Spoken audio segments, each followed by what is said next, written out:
Bueno, bienvenidos a este jueves cultural del Centro Universitario del Valle de Zacapu. A nombre de la maestra Felicitas Amada Flores Fuentes, representante de la dirección colectiva de esta universidad, les damos la más cordial bienvenida el día de hoy a nuestros estudiantes, a nuestros docentes. Lilia, nos da mucho gusto que hoy estés con nosotros de vuelta. Bienvenida. Y le damos la bienvenida a nuestro invitado especialísimo, Gustavo Caicedo. Y digo especialísimo porque él comparte mucho de la filosofía del CVZ. Entonces, pues nos cae como anillo al dedo lo que nos va a decir el día de hoy. Se los voy a presentar. Gustavo Caicedo tiene una trayectoria profesional ya de más de 27 años. Él comenzó con el aprendizaje del náhuatl y las culturas prehispánicas. Aprendió y practicó por 12 años guarukwa. Participó en más de 40 torneos en comunidades purépecha. Estructuró el reglamento y enseñó a jugar a más de 2,000 personas. En este tenor, su mayor logro fue el haber reintegrado a la mujer a la práctica de este juego. Escribió 11 libros didácticos para aprender náhuatl, así como juegos y deportes tradicionales. En el año 2005 adaptó 60 deportes y juegos tradicionales en la currícula oficial de educación primaria en el país, que tiene una matrícula anual de 25 millones de niños. Como artista ha escrito, producido y dirigido diferentes espectáculos. El primero de ellos en 1998 para inaugurar las Olimpiadas Macabeas. En 2001 hizo una adaptación histórica del juego de pelota maya en el parque temático Xcaret.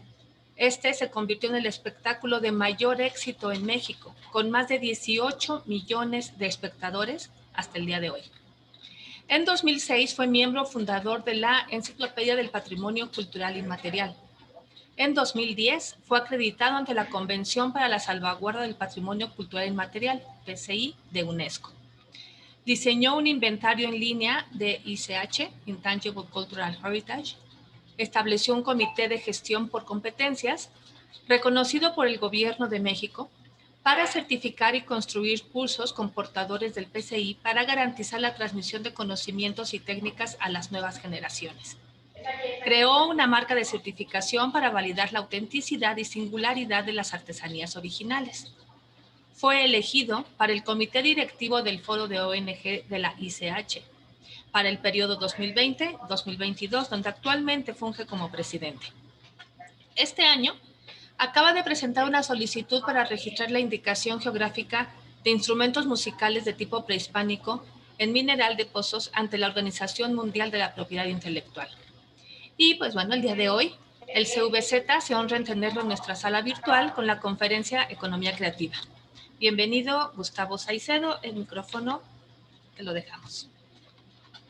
Muchas gracias por la invitación a la universidad. Un placer estar con todos ustedes. Gracias Alejandra, gracias Lilia.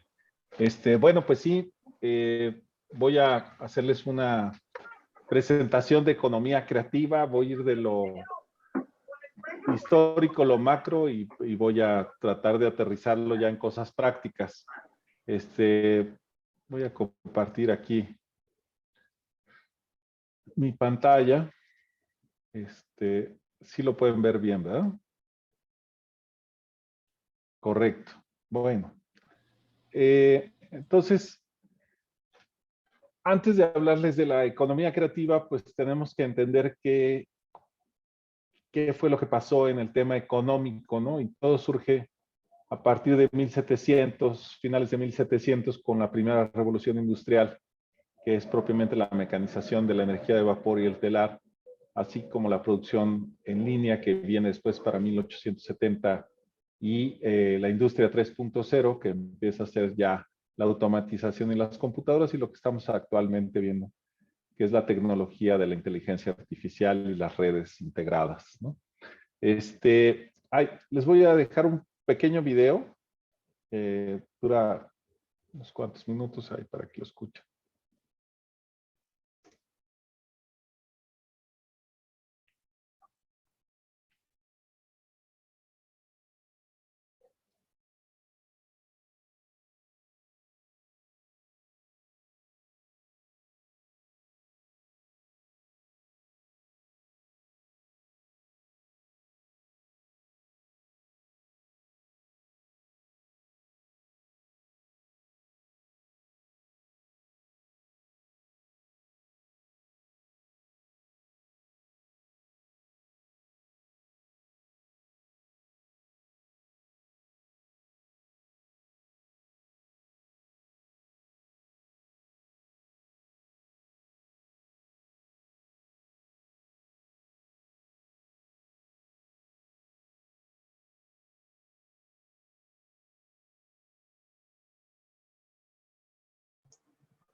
¿tiene sonido?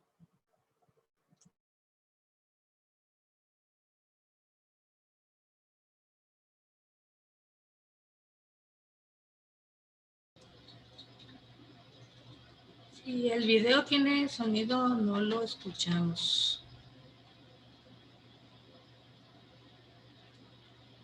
A lo mejor es un video insonoro, pero...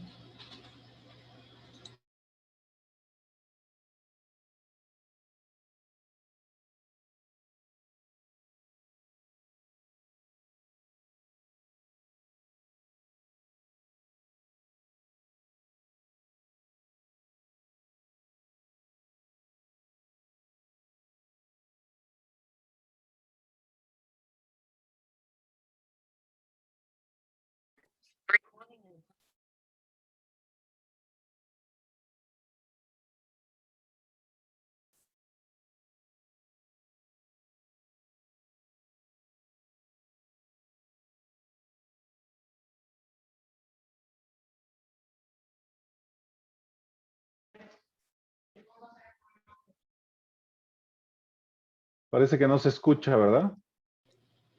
No se escucha. Perdóneme. Es que no, hasta ahorita me avisaron. ¿No escucharon nada, nada, nada? ¿No? No, nada. Y si ahorita decíamos con Lilia, no escuchamos. Qué barbaridad. Perdóneme. A ver, nada más confírmeme si escuchan, por favor. ¿Sí o no? No, ¿No? nada. No se escucha. Bueno, se los voy a tener que mandar por link y ya lo revisan.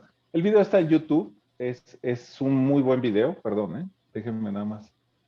Es que el video está en YouTube y ahí lo van a poder recuperar. Discúlpenme por eso, pero básicamente el video lo que habla es sobre esta transición que ha habido con la tecnología y cómo ha ido desplazando al ser humano en las diferentes actividades.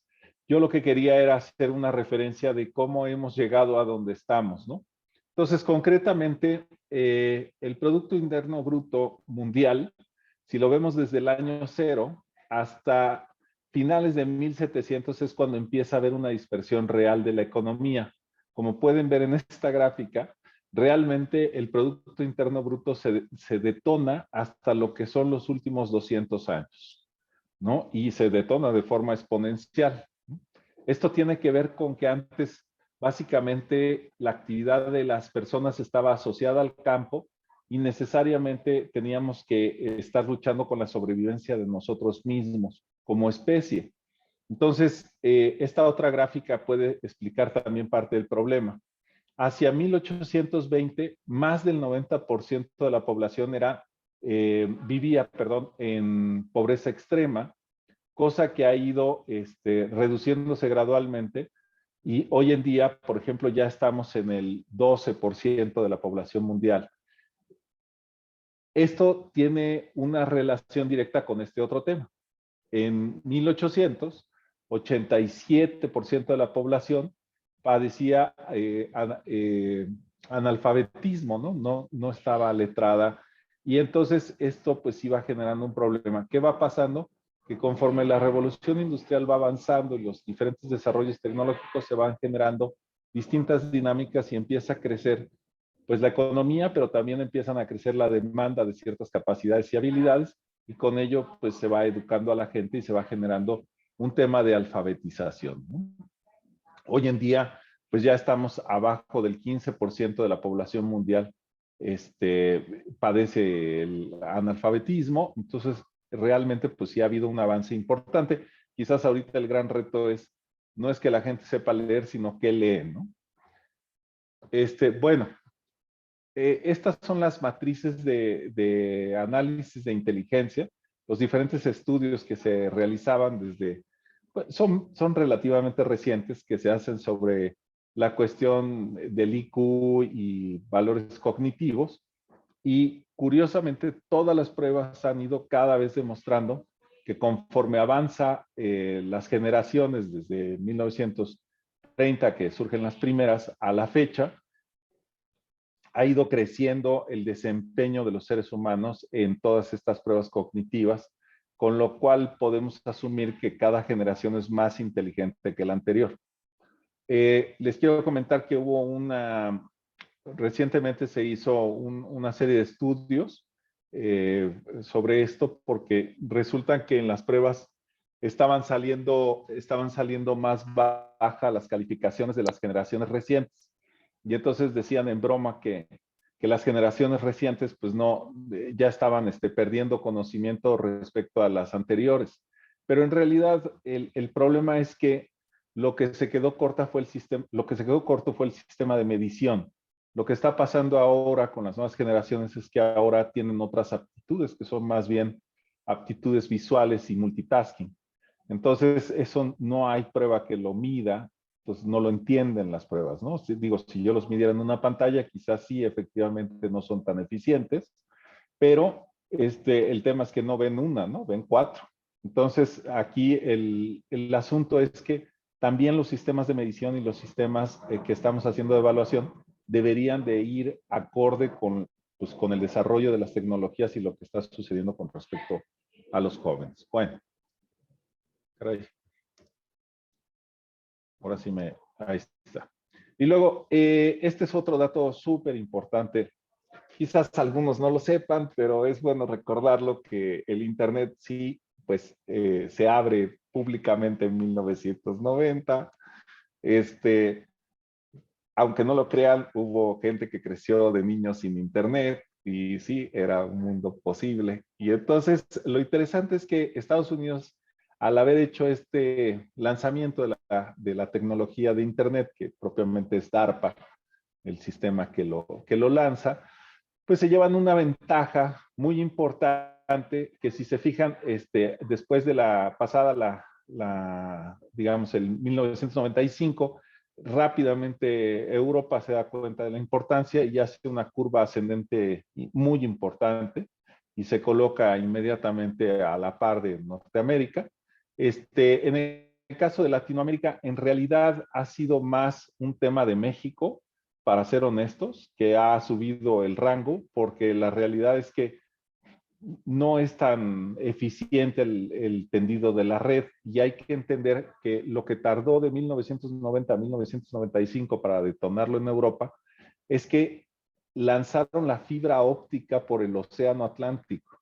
Entonces habían buques que iban bajando la fibra óptica y que de hecho está ahí, por abajo del océano, y así fue como conectamos Europa con Estados Unidos y posteriormente se hizo otro esfuerzo hacia la parte de Asia, que tardó un poco más de tiempo, como pueden claramente darse cuenta,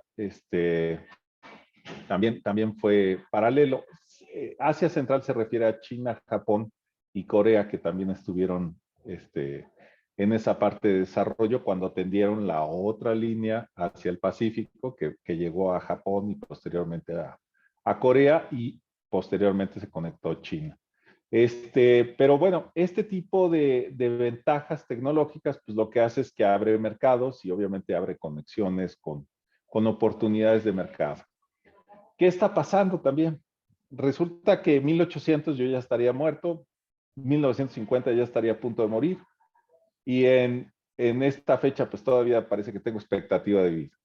No, lo que en realidad nos dice esta gráfica es que la edad promedio era de 32 años en 1800. La gente moría pues de enfermedades varias, no había penicilina, no había antibióticos, en fin, venga, no les quiero contar lo que eran los dentistas hace 30 años. Ya no hablemos de las medicinas. Entonces, es muy interesante cómo también este desarrollo tecnológico también ha servido con un desarrollo de la medicina y eso ha abierto otras tantas posibilidades. ¿Qué es lo que pasa con este tema de los desarrollos económicos? Para narrárselos. Cuando surge la revolución industrial, de repente dicen en una ciudad, pues vamos a juntar gente para que trabajen en las máquinas. Las ciudades anteriormente, incluidas Londres y las grandes ciudades, no tenían arriba de 150,000 habitantes, 300,000 habitantes, creo que era la más grande. Entonces, la gente tenían que agarrar gente de los alrededores y así fue como fueron creando las urbes, juntando pueblos chiquitos de las zonas conurbadas y se fueron consolidando hacia crear las ciudades. Pero crear ciudades, ¿qué implicaba? Pues bueno, la primera gran premisa era, todo el mundo es analfabeta. Entonces, ¿qué hacemos? Pues hay que enseñarles. Y entonces, pues, ¿cómo lo enseñamos? Pues de la mejor forma que sabemos, con fábricas. Y entonces crearon la escuela como la conocemos. La escuela como la conocemos hoy en día es un reflejo de una fábrica de 1800. Tiene básicamente los productos, que son los estudiantes, entran por su edad de creación, o sea, su fecha de producción, y se dividen por fecha de producción. Hay un gran reloj, hay una campana, tienen sus horarios de salida, en fin, es una maravilla, es una réplica perfecta de una fábrica. Y de nuevo, solo se crearon para capacitar a la gente para que se incorporara a las fábricas. En ningún momento se pensó en la escuela como un espacio de desarrollo de conocimiento. Eso era reservado únicamente para las universidades. Las universidades eran la élite de la élite, ¿no? Que solamente podían acceder a aquellos que podían pagarlo. Y bueno, como comprenderán, pues era un proceso bastante complicado. El hecho de que nosotros tengamos universidades públicas, pues es un gran avance. Y déjenme decirles que es de los pocos en el mundo, de los países que tienen universidades públicas gratuitas. Eso también es un fenómeno muy interesante. Pero bueno, se juntan, se educan, pero ya que se están educando todos juntos, viene otro problema, pues hay que hospedarlos a todos juntos. Y empieza una revolución en la arquitectura. Y eso empieza a generar la necesidad de crear habitaciones más funcionales, más limpias. Luego viene el problema de que se enfermaban. Y pues cuando se me enferman los trabajadores, pues pierdo yo, entonces, a ver, inventen algo. Y entonces surgen los primeros hospitales. Y entonces la gente que lograba sobrevivir a todos los problemas y demás de su trabajo, de repente tenía un excedente económico y decía, bueno, pues a mí me gustaría conocer otro lugar o viajar o ir al campo, lo que fuera. Y entonces empieza a surgir la industria del turismo, ¿no? Antes de eso, pues el único turismo que había era el turismo bélico. Básicamente, pues invadíamos un país o otro país te invadía y pues era una forma también de conocer los bellos países, ¿no? Ah, mira, ya invadimos este país, qué bonito monumento. Y bueno, este, ahora, ¿qué está pasando y qué problemas estamos enfrentando? Vivimos más, nos reproducimos más rápido. Tomó nada menos que 140, 1800, más de 1800 años, llegar al primer billón de personas. Más de 1800 años. Y el siguiente bloque lo hicimos tan solo en 124 años, los 2 billones de personas. Y de ahí hemos bajado a la cifra de 33 años para cada billón, 15 años, 12 años, y ahora ya a partir de que tomamos cierta conciencia sobre el tema de la sobrepoblación, esto fue con las políticas de finales de los 90, ya subió a 13, 14 y se espera que para las generaciones del 2056 volvamos a los 32 años y empiece a frenar un poco otra vez el rango de crecimiento porque evidentemente hay un problema ya derivado de la sobrepoblación. ¿Qué es lo que va a suceder? En el 2060 se van a crear las megaurbes. Ya está considerada, por ejemplo, la de la Ciudad de México, que se va a devorar toda la zona conurbada, va a llegar hasta Morelia. Morelia, Querétaro, obviamente se come a Toluca, Cuernavaca, Puebla, Tlaxcala, toda esa zona. En el caso de Estados Unidos, son muy claras la costa este y la oeste, se van a unir, igual que el centro, en la zona de Chicago y los Grandes Lagos. Y así va a suceder con el resto del mundo. Por supuesto, ya en la India, pues la India es una mega urbe en sí misma, pero va a suceder con China y en fin, se va a seguir desarrollando. Tokio también es un problema. ¿Qué va a significar esto? Que va a haber preguntas importantes sobre cómo vamos a convivir y cómo vamos a vivir en esta lógica de sobrepoblación de espacios. Bueno, el panorama pues no es muy halagüeño, ¿no? Porque si seguimos con este ritmo y todo, pues para el 2030 pues ya no va a haber planeta. Digo, sobre todo si empezamos con el sistema de consumo. Para darles un ejemplo de la huella del individuo. Lo que ven en rojo es el territorio histórico del León y lo que ven en azul es donde queda. Y esto fue un proceso de 150 años. 150 años y una afición a colgar animales en las paredes de las casas que no acabo de entender. Y bueno, pues sí, básicamente lo erradicaron. Esa flecha señala el último punto donde quedan en la India, que están cuidados así, pero a capa y espada, antes de que se los acaben. Pero bueno, pues lo de África es realmente lastimoso. Bueno, el siguiente problema. Estamos en la tercera revolución. Lo que sucedió es que empezamos a desarrollar un sistema de producción muy acelerado. El problema de estos sistemas de producción es que si bien bajamos ya los costos y ya reducimos una serie de cuestiones que tienen que ver con el trabajo humano, el problema es que estamos sobreproduciendo. Y al sobreproducir tenemos que vender y entonces todo se vuelve rápido, de consumo rápido y de consumo expedito y no duran las cosas. Y lo podemos ver claramente con la moda y lo podemos ver con la ropa. Pero quizás más gravemente lo podemos ver con la comida. Y entonces hay mucha comida que no alimenta. Y esa es la comida que se está difundiendo. Y entonces el verdadero reto que vamos a tener para el futuro es el poder controlar una vida equilibrada y balanceada con nosotros mismos en un tema de salud. Dentro de la economía creativa, uno de los pilares de la economía creativa es la gastronomía. La gastronomía, pues evidentemente, tiene que ver con todas las cadenas de valor, desde la agricultura, la de hospitalidad. Es una locura, pues no hay cosa que no hagamos los seres humanos y que no esté involucrada la comida. Pero el tema es cómo vamos a hacer esa transición para que nuestra gastronomía siga siendo saludable y al mismo tiempo ayude a contrarrestar este terrible flagelo que se viene en el futuro, que es la obesidad y que ya estamos padeciendo en México porque somos el país con mayor número de niños que padecen obesidad, ¿no? Bueno, y nada más para darles la referencia, esta es la gráfica del 75 al 2014, del crecimiento promedio de obesidad en la población. Es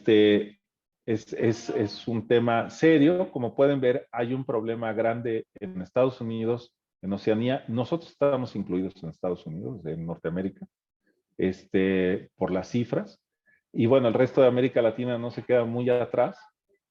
Y bueno, pues ya tenemos África y Asia con su maravillosa dieta que no han variado, les ha ayudado mucho. Y aquí fíjense que habría que hacer como una reflexión. Yo me acuerdo siempre que iba a los torneos de pelota purépecha, pues era el churipo, ¿no? Y las corundas. Y entonces, pues todo muy bien, pero sí hay que ver cómo podemos hacer innovaciones gastronómicas para que no utilicen, por ejemplo, aceite o quizás bajarle el aceite o cambiar la dosis o hacerlas más ligeras. No sé, ese tipo de innovaciones también son muy interesantes y de muy alto impacto, ¿no? Entonces, los invito a que lo hagan. Evidentemente, los objetivos de desarrollo sostenible pretenden atender todos estos problemas. Si no los conocen, pues yo los invito a que se enteren de ellos. Son los objetivos de desarrollo sostenible muy famosos. Son 16, el 17, bueno, pues son las alianzas, pero son 16 en sí. Tienen que ver con ¿qué buscamos? Por un lado, pues en lo humano, que es acabar con la pobreza, con el hambre y obviamente proveer salud, educación, igualdad de género, pero también con la infraestructura, que es el agua limpia, la energía, trabajos, infraestructura, ¿no? Y evidentemente buscar la reducción de desigualdades y las comunidades sostenibles. Esta se cruza con otro índice que les recomiendo mucho, que es el de la OCDE, la Organización de Cooperación y Desarrollo Económico, del cual México es parte. Habla sobre lo que es el índice del buen vivir.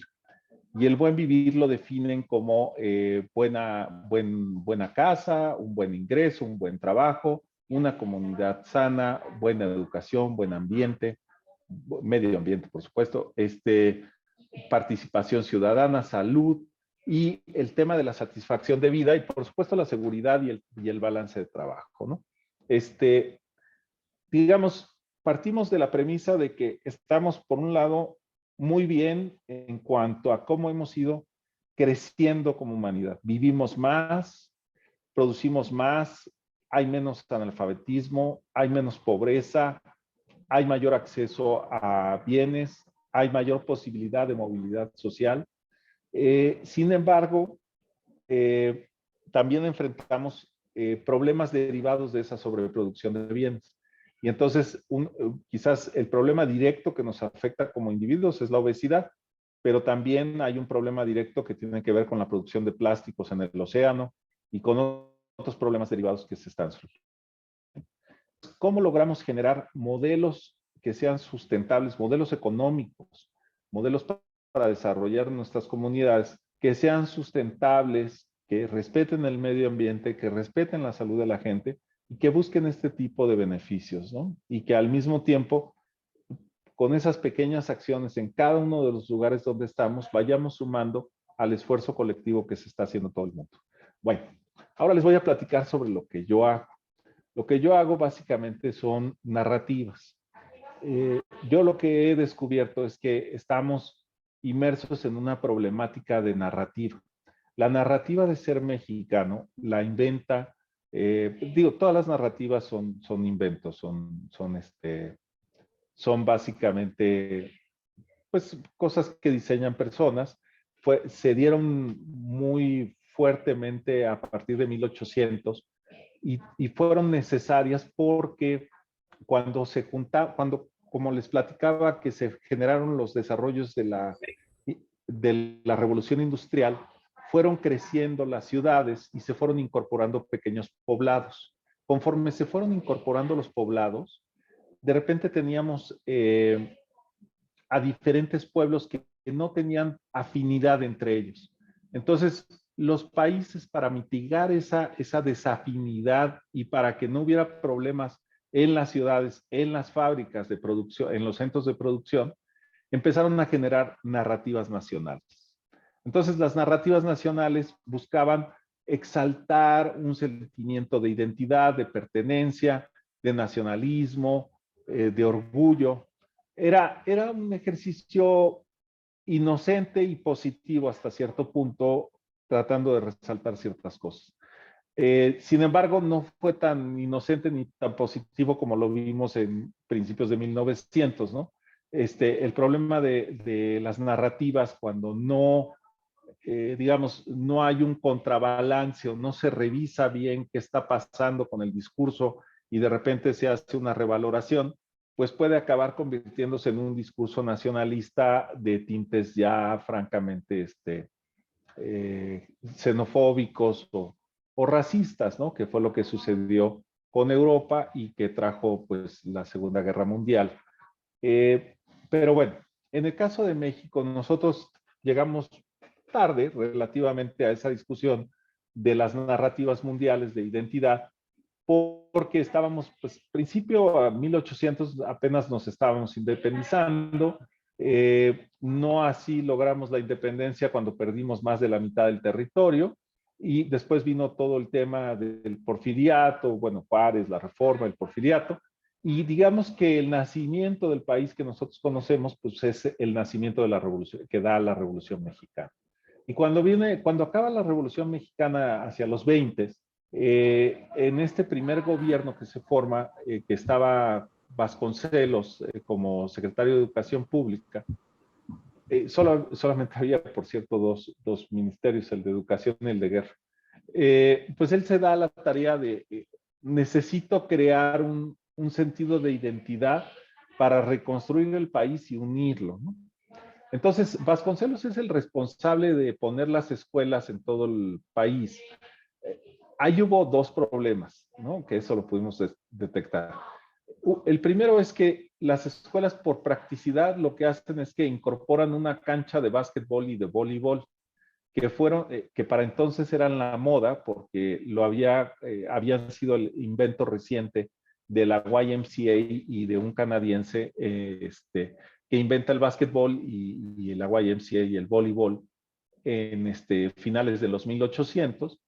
Y entonces Vasconcelos dice, claro, pues son deportes muy prácticos, muy agradables, vamos a meterlos y vamos a meter la escuela y vamos a acabar con este tema de la diversidad lingüística, porque pues es que no se entiende la gente. Entonces necesitamos que todos hablen un mismo idioma y vamos a meterles el español.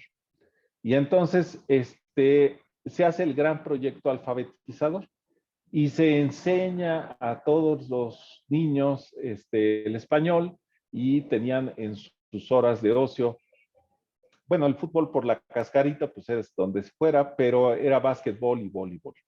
Y pues se habrán dado cuenta que a la fecha pues siguen siendo como una constante, ¿no? Siguen siendo los temas que se ven en las escuelas.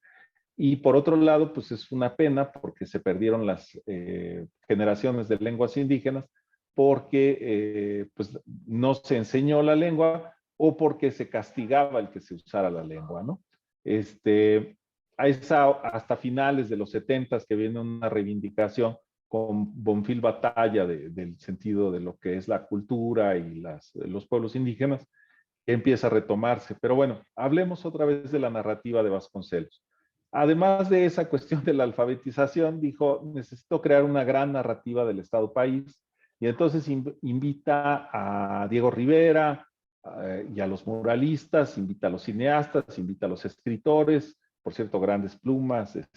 Había, en fin, de verdad, una época maravillosa en México en cuanto a la capacidad de las personas vertiendo sus conocimientos y sus capacidades para ayudar a construir lo que sería aquel sueño revolucionario ya hecho realidad, que sería México. Y bueno, con sus asegúnes. Y entonces fueron construyendo todo este desarrollo. Hubo Alberto, ahorita me acuerdo del nombre, pero hubo otro que fue responsable de recuperar todas las artesanías del país, también hizo el mapa de artesanías, en fin, Roberto Montenegro, gracias, perdón. Y entonces, hacia 1950 ya tenían definido lo que era el gran monolito de la identidad mexicana. Y entonces ese monolito, pues nos identificamos muchos con él, que es el yo soy mexicano, y el mariachi, y el tequila, y el zarape, y el sombrero, y las canciones rancheras, y el cine de oro, y todo esto. Y todo estaba muy bien hasta ahí, nada más que a partir de los 60 surgen algunos problemas ontológicos. El primero es la mujer. Entonces surge la mujer con sus derechos y, ¿qué creen? Pues no estaba considerada en el discurso de la narrativa nacional. Y eso empezó a fragmentar. Posteriormente los derechos de los niños. Después vinieron los derechos de la diversidad sexual. Y con eso, literalmente el modelo ya se estaba tambaleando. Lo que para mí mata el modelo de identidad de Vasconcelos es propiamente el movimiento zapatista de 1994. El movimiento zapatista lo que hace ver es que la concepción de los pueblos indígenas dentro de la narrativa nacional era estrictamente ornamental, ¿no? O como diría un buen amigo, el indígena que quiere el Estado es el indígena del museo, ¿no? Entonces no embonaba en esa gran narrativa y eso colapsa la narrativa. Ahora, ustedes dirán, pues sí, qué bueno, ¿no? Porque la verdad es que no estaba siendo incluyente. El problema es que en la autoridad y en la identidad no hay vacíos. Cuando se genera un vacío en autoridad o en identidad, siempre va a haber alguien que lo va a suplir. Y en el caso de la identidad, nada más les quiero explicar, funciona por valores. O sea, los valores con los que nos asociamos, que era el caso con Vasconcelos, les voy a dar el ejemplo rápido, pues tenían que ver con las prácticas, que eran los rituales, los héroes y los símbolos. Y entonces para nosotros, pues el Día de Muertos, incluso si quieres la Navidad, bueno, hasta inventaron algunas fechas como el 10 de mayo y otras cosas, Los héroes, pues eran los héroes de la independencia, como Miguel Hidalgo, como este tipo de cuestiones, o los niños héroes, ¿no? Y los símbolos, pues tenían que ver con los elementos con los que crecimos, el símbolo patrio, el himno nacional, pero también, pues les repito, lo del mariachi, o lo del tequila y todo esto. Cuando se colapsa el modelo, porque el modelo no estaba respetando e incluyendo a todos los ciudadanos mexicanos y mexicanas dentro de su estructura, no había un discurso incluyente, no estaba respetando a todos los ciudadanos como ciudadanos de primera, y se genera este vacío entre los jóvenes. Ese vacío se llena con los antihéroes, que son los antivalores, que en este caso traen el narcotráfico. Y entonces el héroe es el narcotraficante, el símbolo es el dinero y el ritual es la violencia. Y entonces ese es el elemento que a partir de los 2000 empieza lentamente a llenar el hueco que ha dejado ese vacío de identidad y empieza a consolidarse en la mente y en los corazones de muchos jóvenes en el país. Lamentablemente no hemos logrado diseñar un sentimiento de narrativa y de identidad que sea lo suficientemente atractivo para los jóvenes, para sacarlos de esa dinámica y para ayudarlos a tomar una decisión diferente a la que están tomando en su gran mayoría en diferentes lugares. Pero bueno, ¿cómo entendemos también la cuestión de la cultura? Existe un estudio que hizo Hofstede que tiene que ver con las dimensiones culturales. Esto es, él generó 6 indicadores, que es distancia al poder, la individualismo, colectividad, masculinidad, feminidad, aversión a la incertidumbre, orientación de largo plazo o corto plazo, y la indulgencia o contención. Entonces, en ese sentido, él define a las culturas y a los lugares a partir de lo que van obteniendo. Entonces, la distancia al poder, pues es cómo se siente la persona respecto a la desigualdad que vive respecto al ejercicio del poder. Entonces, si está muy cerca del poder o si siente una gran distancia. El individualismo y colectividad es cómo nos orientamos si somos una sociedad que se aboca al individualismo. Por ejemplo, Estados Unidos es la sociedad individualista por excelencia, o somos una sociedad colectiva. Por ejemplo, los escandinavos es una sociedad colectiva, naturalmente. Si somos masculinos o femeninos, tiene que ver, las sociedades masculinas tienen básicamente un enfoque de competitividad y las sociedades femeninas tienen un enfoque de colaboración. Entonces, ¿cómo estructuramos el contrato social y cómo lo generamos? Y luego la incertidumbre tiene que ver con qué tanto hacemos respecto al cambio y cómo nos adaptamos, cómo somos flexibles o no hacia el cambio. Nosotros ahí somos reyes, el cambio, y nosotros somos uno mismo, pero hay países como por ejemplo Rusia que no tolera el cambio. En fin, es muy interesante entender eso. Y claro, las orientaciones, ¿no? Si es a largo plazo o a corto plazo, lamentablemente somos un país de corto plazo. Un país de largo plazo es China. Entonces tienes una visión en donde entiendes que lo que estás haciendo habrá algún beneficio para ti, pero el beneficio será un beneficio a futuro que se verá reflejado en tus descendientes. Nosotros vamos por el beneficio al día a día y no hay mucho más ahí. Y la indulgencia contención tiene que ver con cómo disfrutamos la vida y qué versión tenemos respecto a las normas sociales. Esto también se explica mucho porque en los países nórdicos no tienen mucha flexibilidad. Ahí o trabajaban o se morían, y los países tropicales, pues la verdad es que no tenían que trabajar y podían perfectamente vivir, ¿no? Pero era más una cuestión climática, pero todos estos factores van moldeando la mentalidad de la gente y a su vez esa gente organizada forma las comunidades que forman los países y se crean culturas de país. Y entonces a partir de esas culturas es como van interactuando y como tú también puedes esperar que se generen ciertos cambios. ¿Por qué es importante entender esto? Porque así como les hablé de la narrativa, de lo que construye nuestra identidad, también estamos jugando con las narrativas de otros países. México ya se está convirtiendo en un país nodo. ¿Qué significa esto? Que somos un país de migración. Entonces vamos a estar viviendo con diferentes culturas, interactuando dentro de nuestro país y vamos a tener que aprender a negociar para aprender a crear de nuevo ese buen vivir que aspiramos, ¿no? Entonces, bueno, ahí hay una gráfica muy clara de los sistemas de cómo se manejan estos indicadores, partiendo del ejemplo de China, Estados Unidos y la India, ¿no? Que da ciertas ideas generales.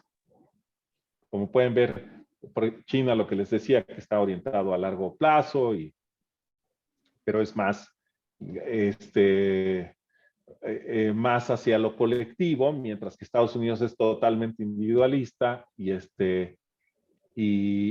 por otro lado, pues es más participativo del poder, mientras que China y la India no lo son.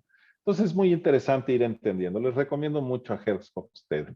Bueno, ahora ya les platico sobre lo que yo hago. Entonces, como ya Alejandra me dio la introducción, pues estamos desde 2010 acreditados en UNESCO. El ICH NGO Forum es el foro de organizaciones civiles para patrimonio cultural inmaterial, por sus siglas en inglés, que es Intangible Cultural Heritage. Somos 193 organizaciones que trabajan en todo el mundo sobre estos temas. Para darles una idea, bueno, muy concreta, en el caso de Michoacán, está la pirecua inscrita, está la cocina mexicana, utilizaron el paradigma de Michoacán. Bueno, sí, no debió de haber sido así, pero así se hizo. Pero está la cocina mexicana. ¿Qué otro elemento tiene? El Día de Muertos, por supuesto, les corresponde. También, muy bonita la fiesta de Pascua. Pero esos elementos, por ejemplo, se van a las listas representativas, pero más allá de eso, tiene que ver con la gente, tiene que ver con las prácticas, tiene que ver con el tema de qué es lo que hace.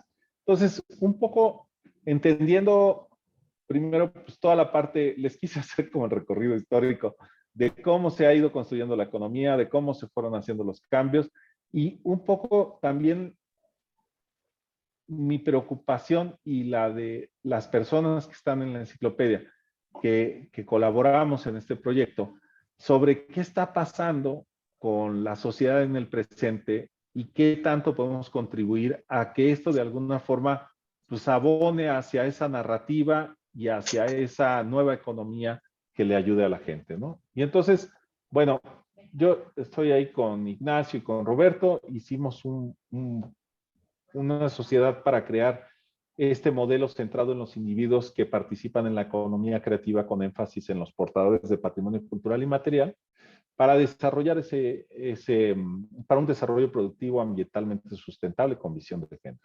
Entonces, el modelo CSP busca ordenar la producción de bienes y servicios creativos a través de una cooperativa para crear y proteger los derechos de propiedad intelectual con el fin de innovar en los usos y derivados, expedir productos y servicios certificados, otorgar licencias y realizar acuerdos nacionales e internacionales a favor del desarrollo de su actividad y sus integrantes. ¿Qué es lo que pasa? Que las actividades artesanales que se desarrollan en el país carecen de propiedad intelectual.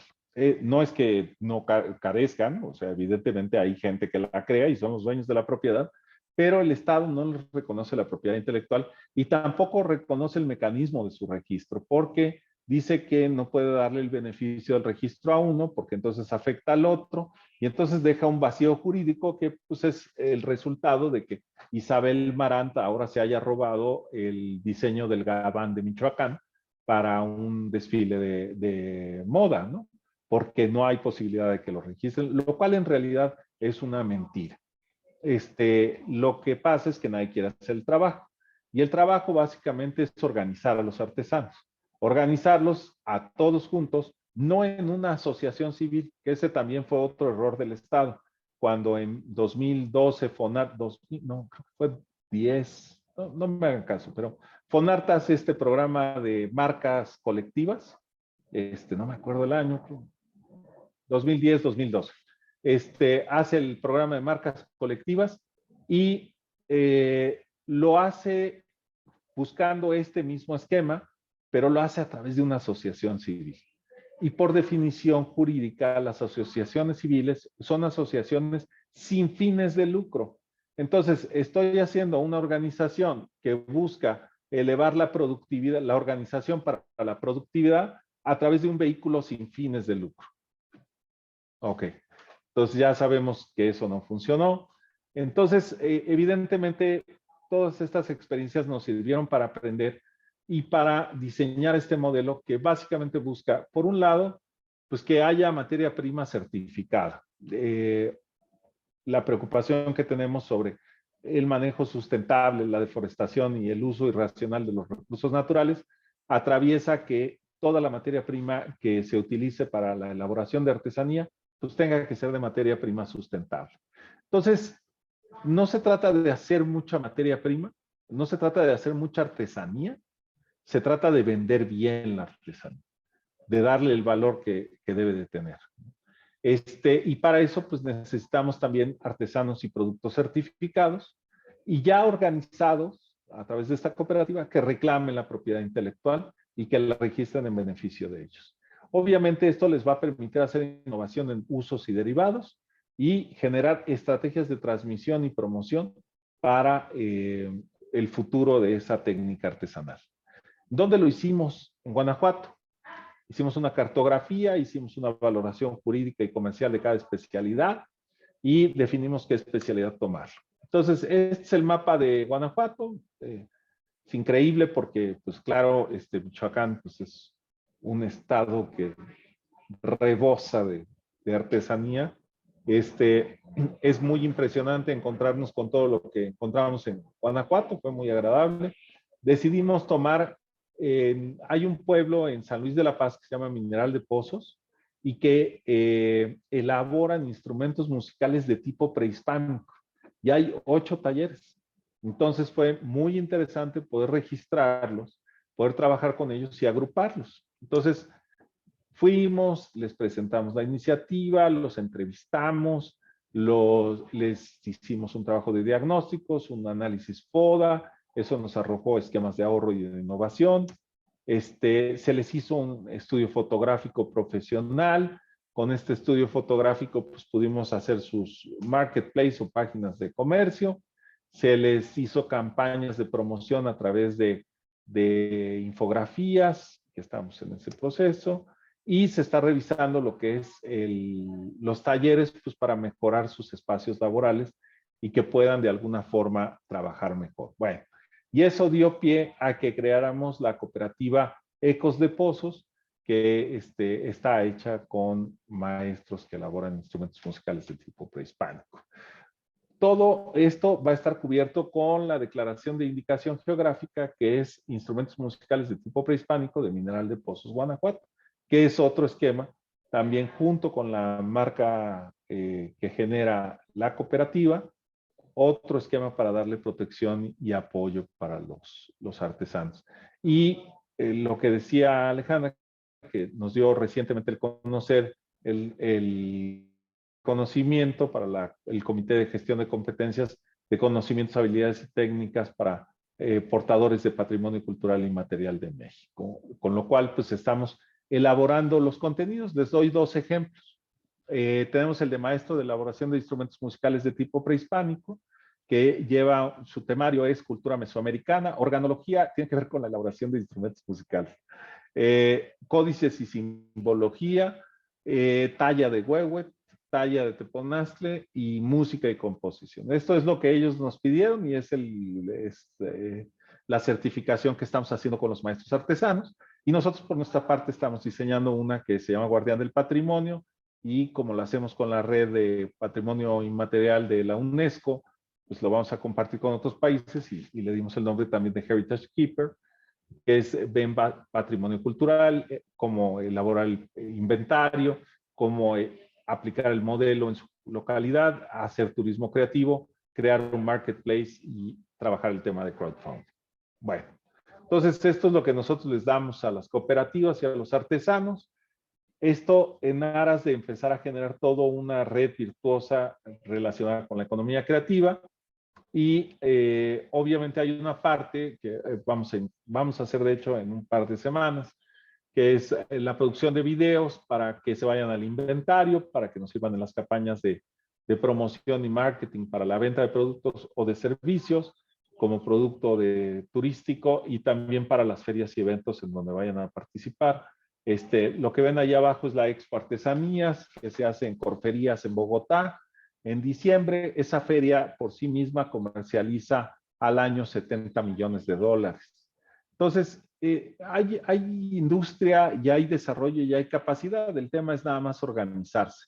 ¿Qué es lo que hacemos nosotros? El producto va con su boceto, con su diseño grabado, firmado y registrado en tienda de autor. Tenemos las certificaciones de madera, de piel, del propio maestro artesano y la marca de certificación para entregar un documento que sea el certificado. Y vienen algunos links que te llevan pues, a la verificación de que la pieza es original, a que el maestro artesano su perfil dentro de lo de maestro artesano, y obviamente el tutorial para el uso del instrumento, ¿no? Y ahí pueden ver pues una de las piezas que acaba de hacer un compañero recién hecha.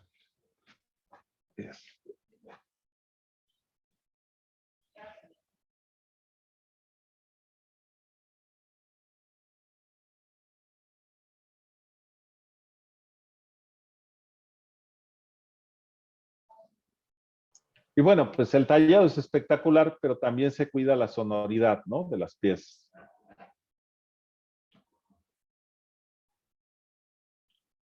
Como pueden ver, ahí la está probando ya. Bueno. Perdón.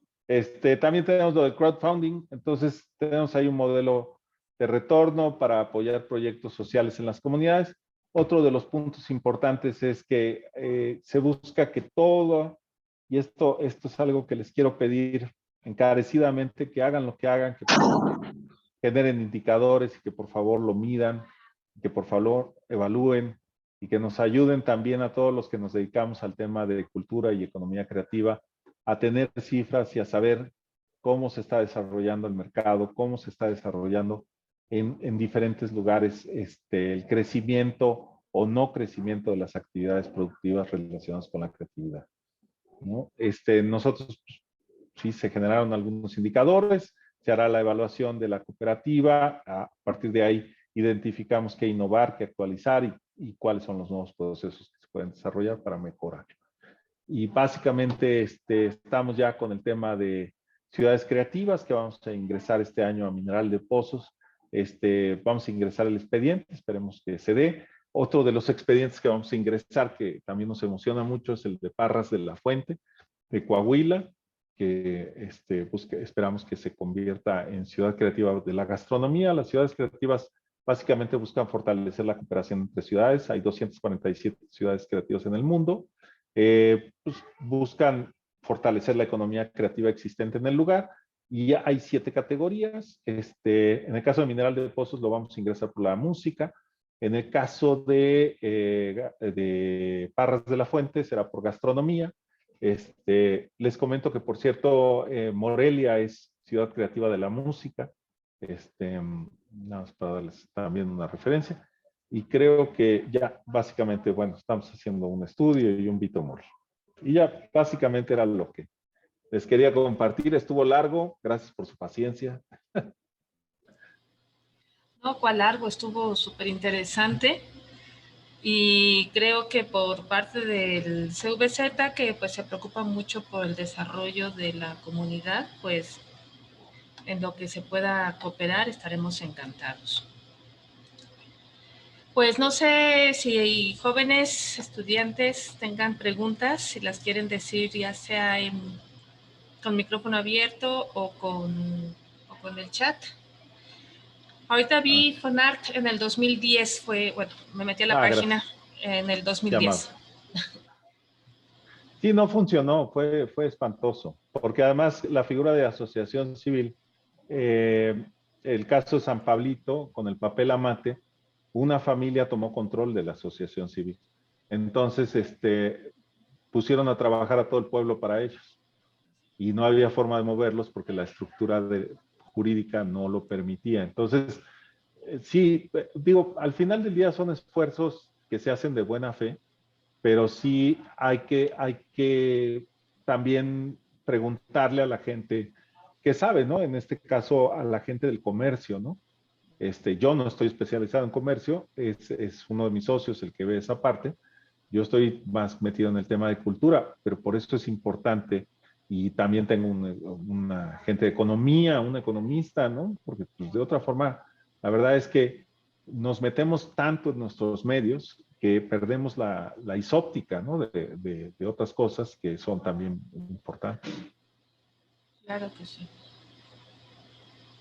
Bueno, y como mencionabas lo de la narrativa, es tan importante, me puse a pensar en el libro este de George Orwell de 1984, cómo a través de la narrativa justamente empiezan a moldear quiénes son nuestros enemigos, quiénes son nuestros amigos, qué quiero yo gobierno que haga. Claro, es un libro distópico, de un mundo distópico, pero si no lo han leído, véanlo, háganlo, es muy cortito y se podrán dar cuenta de cómo esta historia que nos van contando nos va haciendo pensar, hacer, suponer, amar, odiar otras Claro. personas, culturas, etcétera, ¿no?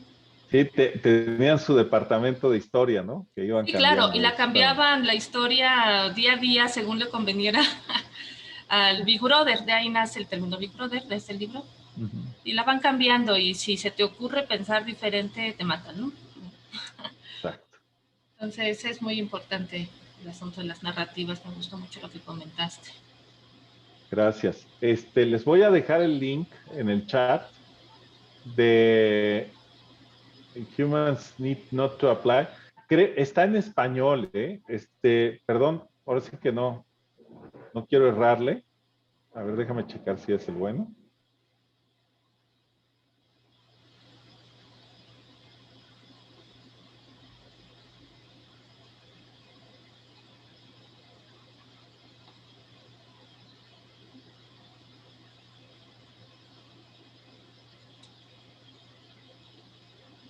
A ver, mientras, te leo la pregunta de Denise. Denise es estudiante de la carrera de administración. Siempre Sí, tiene por preguntas favor, muy perdón. interesantes. Dice, muchas gracias por Por la favor, perdón. exposición. Resulta muy gratificante saber que existe un proyecto que puede tener un alto impacto en el desarrollo de las comunidades. Mi pregunta es si piensan extender este proyecto a otros estados del país y qué necesita un artesano para poder ingresar a este apoyo. Este, pues hacer lo que hace, ¿no? Ya para mí Miren, yo lo que busco con los artesanos, o sea, el objetivo que nos pusimos cuando creamos el modelo, y por eso hablaba de la narrativa, es que el artesano se convierte en el héroe. O sea, yo un poco lo que estamos buscando con todo el esfuerzo y todo este trabajo es darle las herramientas y la visibilidad al maestro artesano para que se reconozca como el héroe de la comunidad. Y lo son por su tenacidad, por su espíritu de servicio, por su enseñanza, porque al final del día comparten algo que nos permite a todos identificarnos y sentirnos parte de una comunidad.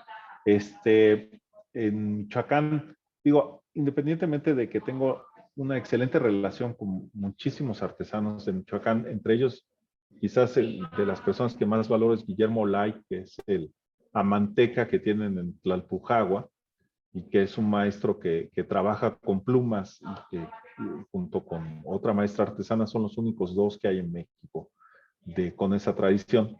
Pues, mira, lo que tienen que hacer igual es contactarnos. Ahorita les dejo un correo y sí, lo vemos sin ningún problema. En realidad, no es que no querramos trabajar en otras zonas. Empezamos apenas con el modelo en 2020 y se dio en Guanajuato, digo, en pandemia, ¿no? Ahorita seguimos con Guanajuato porque estamos cerrando el procedimiento, pero nos vamos a seguir todo el año. Estamos muy contentos con lo que logramos. De hecho, voy a estar trabajando en Tarandaco, hay muy cerquita de Michoacán, pues en la frontera, ¿no? Eh, con la cerámica Servín, pero sí, nos encantaría irnos a otros estados, irnos abriendo, ¿no? también, bueno, pues, las épocas electorales y todo. Luego no se deja, ¿no? Pero bueno, ya encontré el link, se los dejo con mucho gusto en el chat. Espero que eso haya respondido a la pregunta.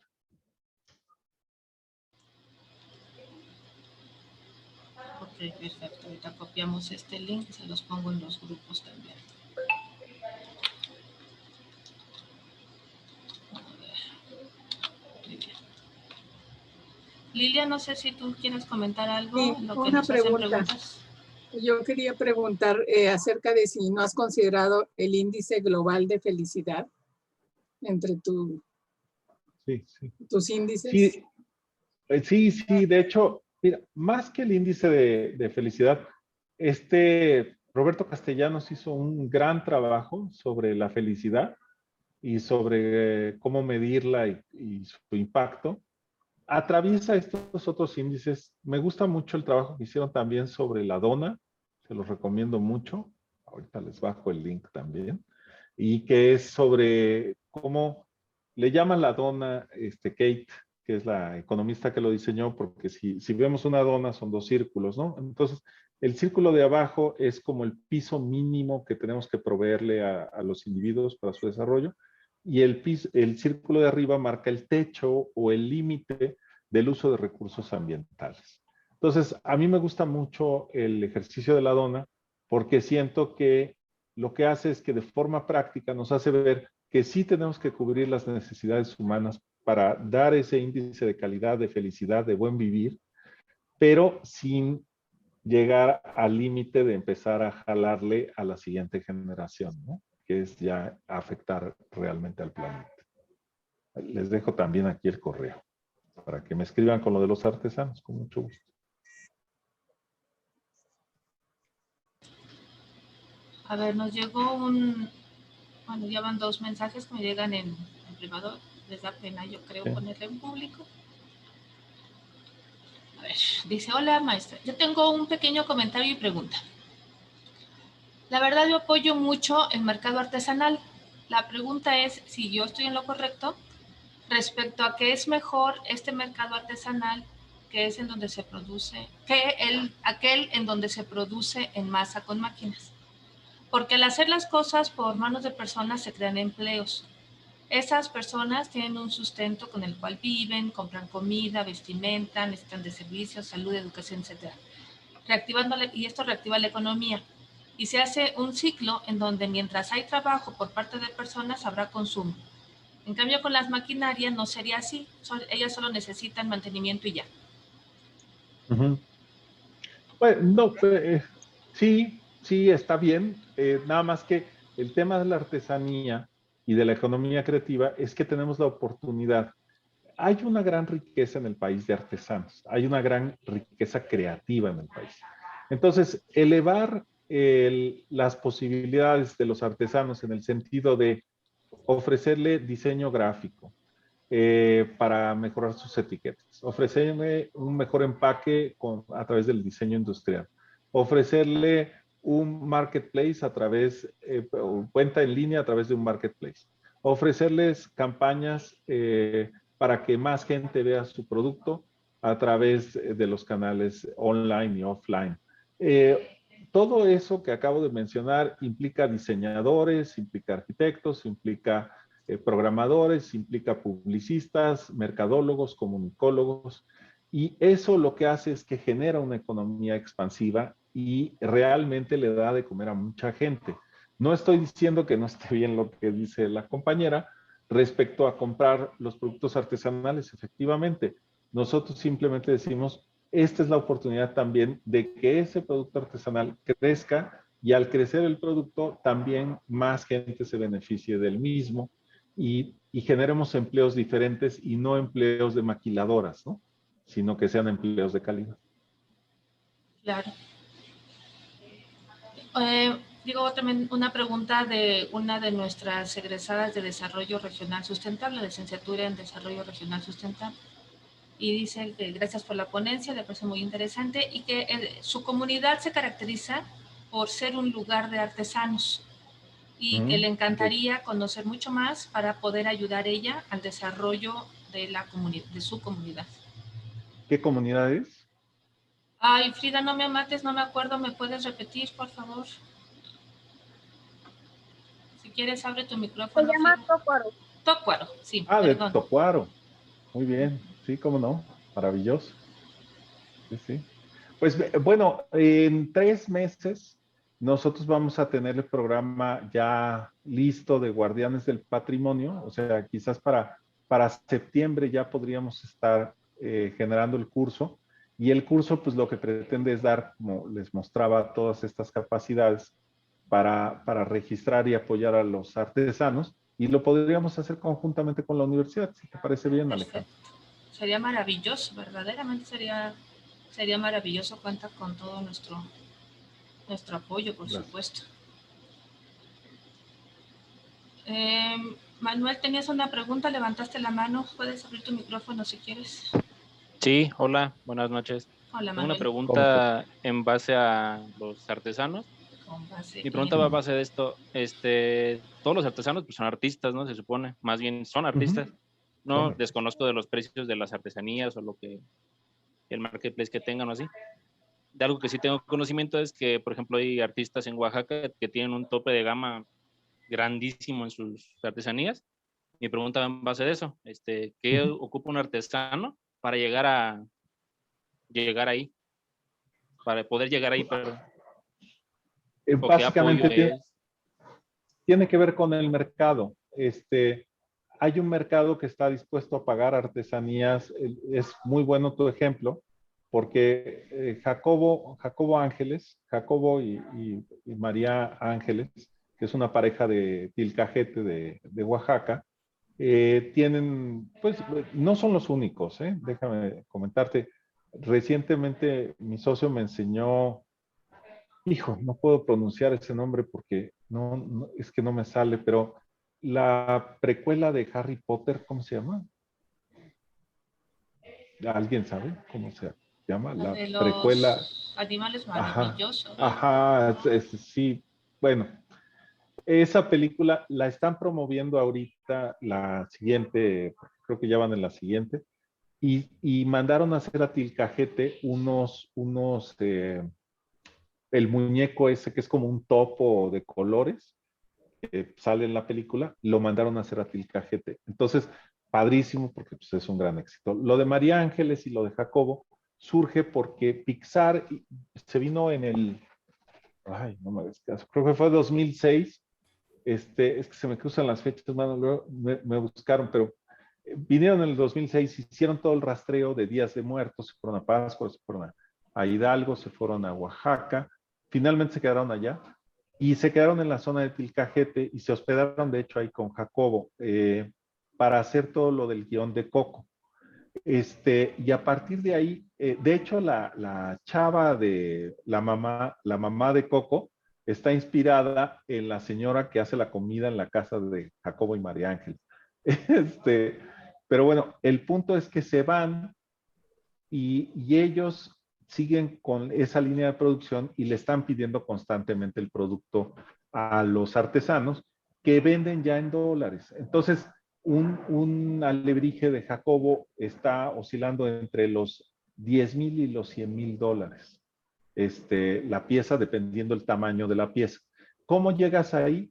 Pues, ¿qué es lo que te pide ese mercado? Esa es la pregunta que te tienes que hacer. Y ese mercado te dice, yo no quiero tener cargas sobre el medio ambiente, yo no quiero tener cargas sobre la justicia del pago del trabajo que estoy haciendo, y yo no quiero tener problemas con que estoy trayendo un producto que viene con polilla o que viene con materiales tóxicos. Entonces, fundamentalmente, eso es lo que más les preocupa al mercado, ¿no? Yo quiero que respeten el medio ambiente y yo quiero que la gente que trabaje gane el dinero y estoy dispuesto a pagar, pero que ellos realmente sean los que están ganando y no un intermediario o una empresa que esté alrededor, ¿no? Entonces, si tienes algo, trabájalo, pero siempre velo con ese enfoque de cómo puedo hacer un mejor producto y adelante.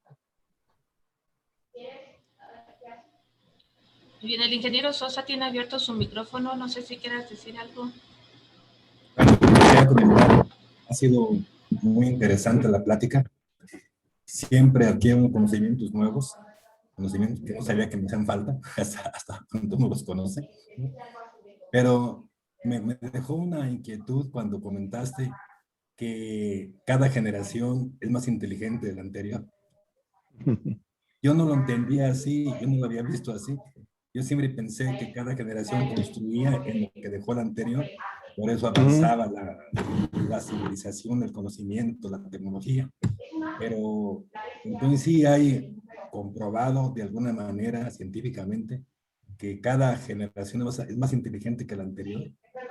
Ese es el punto. Es cognitivamente más apta. Es decir, tiene mayor capacidad cognitiva. O sea, de hecho lo podemos ver con, yo por ejemplo con mi hijo, él está con 3 pantallas, ¿no? Yo no puedo. Con trabajo estoy aquí con ustedes viéndolos y ya estoy muy contento. Pero es muy interesante porque yo de repente decía, no, pues no estás poniendo atención en las otras 2 y efectivamente estaba en las 3.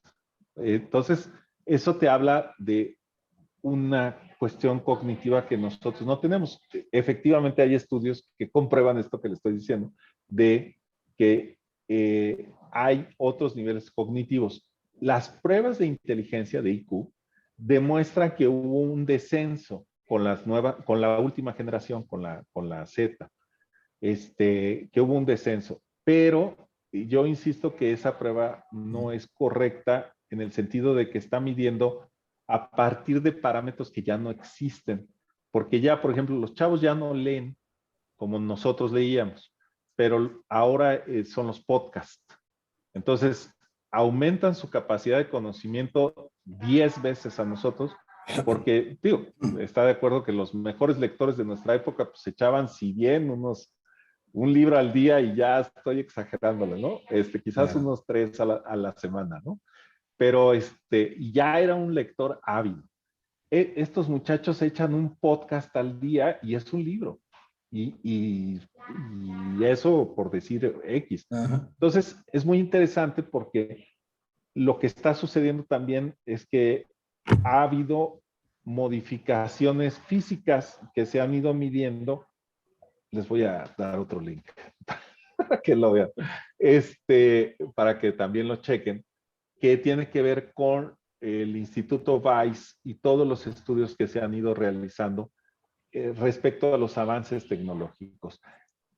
Hay ahorita un problema que tiene que ver con la parte de atrás de la columna, que están desarrollando los jóvenes un hueso porque están todo el tiempo así. Entonces, ese es uno de los problemas. Y el otro tiene que ver con los pulgares. Entonces, es muy interesante porque va a haber 3 problemas concretos para las nuevas generaciones: ojos, cuello y pulgares. Entonces, pero bueno, Muy bien. cada cual con lo suyo. Pues muchísimas gracias por tu plática, ha sido muy interesante. Gracias. Gracias. Dice Nessie, volteó a ver a mi hijo y está así. No hay forma de negar que la postura va a cambiar. Sí, sí, sí. Muy bien, no sé si tengan alguna otra pregunta o comentario. Yo creo que si Arquímedes o Newton oyen eso de que ahora somos más inteligentes, se vuelven a morir. Bueno, ¿sabes qué es muy interesante como dato? Hoy en día la persona promedio vive mejor que cualquier rey del medievo. Sí. Vaya, ese dato está interesante. Sí, cómo no. Bueno, pues me parece que no hay más dudas, que no hay más preguntas. Lilia, si estás de acuerdo, cerramos. Sí, muchas gracias, Gustavo. Gracias a ustedes por la Podemos seguir invitación. platicando tanto. Una pregunta, ¿los leones de la Sierra de Jichú están dentro de esto? Por supuesto, Guillermo Velázquez es una persona que admiro en lo personal y aparte Yo un también. gran pesimista. Él Trabajamos con Agustín Pimentel, que es el de Grupo Tribu, que es el responsable de llevarlo el tema de instrumentos musicales de tipo prehispánico. En el caso de Guillermo, lo que le vamos a ofrecer pues, es el espacio para que grabe, ya que está el estudio de grabación, y eventualmente subir con los decimistas. Lo que pasa es que los decimistas pues, son decimistas, ¿no? Entonces, son cantantes propiamente, más que artesanos, son intérpretes, ¿no? Pero sí, claro, la idea es también abrirles mercado a ellos. Perfecto, gracias. No, no, de nada. Ya les dejé ahí el link también del Sí, instituto. ya lo vi. Maestro Muchísimas Demetrio, gracias. para que lo vea.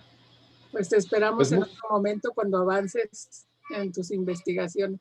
O tal sí, vez te espero. llevemos allá a Michoacán para que ahora que Ah, no. viene la pandemia, te eches ahí un jueguito ahí con los de la universidad. Ah, estaría buenísimo. Ah, me va a dar mucho gusto jugar.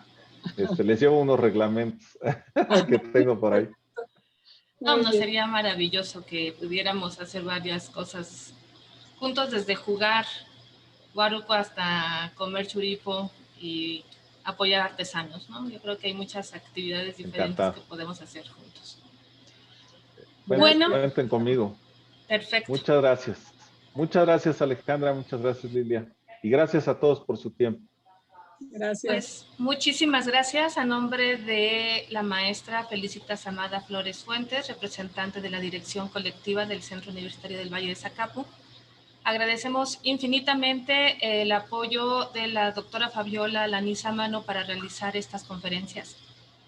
El apoyo inmenso de Lilia para que esto pueda existir.